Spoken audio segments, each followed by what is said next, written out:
Hello everyone, good morning. তো আজকে সকাল সকাল অনেক জিনিস কেচে দিয়েছি। আর শীতকাল এলেই আমার কাছাকাছিটা একটু বেশিই বেড়ে যায়। কার কার এরকম হয় বলো তো?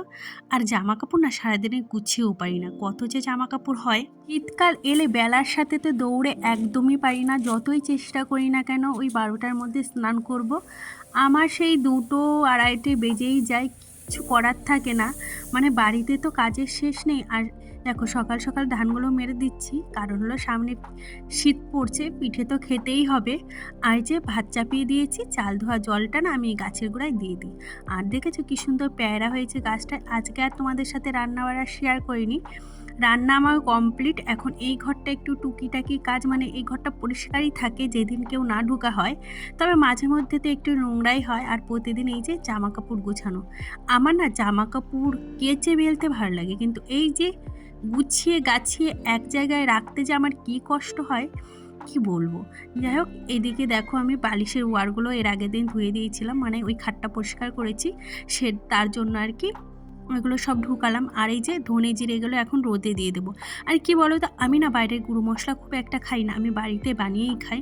এমনিতেই আমি বাটা মশলা বেশি খাই, তবে তাড়াহুড়োর সময় না এই গুঁড়ো মশলাগুলো এগুলো শুকাবে ভালো করে, তারপরে ভেবেছি কটা মানে ধনের বীজ ছড়াবো। আর এইদিকে কাজ তো আছেই, এসছি যখন ভাবলাম মেরেই দিয়েছি।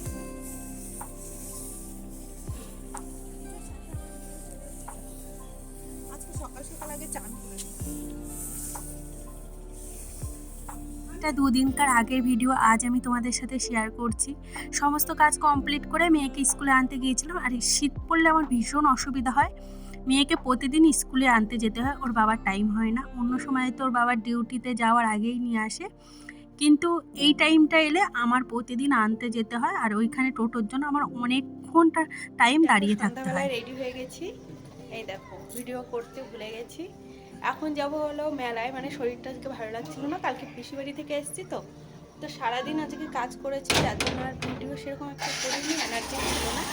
তো এখন বেরিয়ে পড়বো, আমার মেয়েও রেডি হয়ে গেছে, চলো বিয়েতে তোমরা দেখতেই অনেক পাবে। দিন ধরেই রাশ হচ্ছে, বাট আমি একদমই যেতে চাইছিলাম না। বাট আমার হাজব্যান্ড আমার মেয়ে জোর করলো বলে তাই আর থাকতে পারলাম না। এই যে চলে এসেছি, এইখানে খুব একটা বড় হয় না, তবে ছোটোর মধ্যে খারাপও হয় না। আর এইখানে ঠাকুরগুলো কিন্তু দারুণ করে। এই ঠাকুরটা তো আমার সব থেকে ভালো লাগে, প্রতি বছর আসি। আর এইখানে আমার মেয়েকে উঠাতে গেলাম, ও জুতো পরে আছে বলে আর উঠালাম না। আমি ওই মানে আবার খুলবো, আর আমি ওর জন্য গিয়ে প্রণামটা করে এলাম। আমি বললাম থাক, আমি প্রণাম করলেই হবে, তোকে আর প্রণাম করতে হবে না। আমার মেয়ে ভীষণভাবে উঠতে চাইছিল, বাট ওই জুতো খুলে আবার পরাবো বলে ওর জন্য আর মানে ওকে আর উঠালাম না। আর এইদিকে নাম কীর্তন হচ্ছিল, যদিও আমি এইসব খুব একটা শুনি না, বাড়ির কাছে হলে তবে মন দিয়ে একটু শুনি, মানে অনেকক্ষণ বসে না থাকলে না এগুলো বোঝা যায় না। যাই হোক, তারপরে চলে এসেছিলাম মেলায়। মেলায় মোটামুটি তো ভিড় ছিল। আর আমি ভাবছিলাম এটা কিনবো ওটা কিনবো, মানে আমার মেলায় আসলে এটাই হয়। তারপরে এই যে মোমো নিয়েছিলাম, 50 টাকা করে নিয়েছিল, কিন্তু মোমোগুলো এত ভালো ছিল না, ভিতরে অনেকটা করেই চিকেন ছিল। অনেক মেলায় গিয়ে দেখেছি খুব একটা চিকেন থাকে না, কিন্তু এই মানে মোমোগুলো না বেশ টেস্ট ছিল। আমি আমার হাজব্যান্ডকে বলছিলাম একটা খেয়ে দেখো, 1 প্লেটই নিয়েছিলাম। তারপরে চলে এসেছিলাম ব্যাগের দোকানে। আনিশার জন্য আমার জন্য ব্যাগ পছন্দ হচ্ছিল, প্রায় 800 টাকা পড়ে যাচ্ছিলো, আমি আর নিলাম না। আমি না কোনো জিনিস কমাতা চয়েস করি না, কেন জানি না।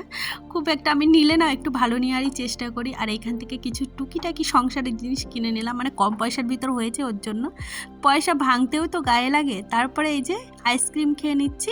আমার বর বলে কি, তুমি আমাকে কবে যে ভিখারি করে দেবে, তোমার সবসময় বড় দিকে চোখ।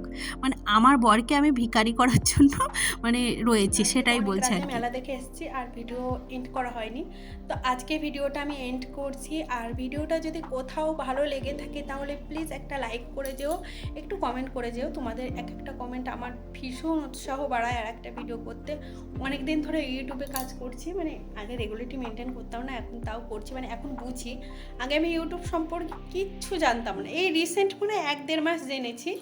মানে আমি শুধু কাজই করে গেছি, এর সম্পর্কে খুব একটা আইডিয়া আমার ছিল না, যেহেতু সংসারের কাজ করে আর ফোন ঘাটার অত ইন্টারেস্ট থাকতো না। তবে এখন আমি চেষ্টা করছি ভালো একটা ভিডিও দেওয়ার।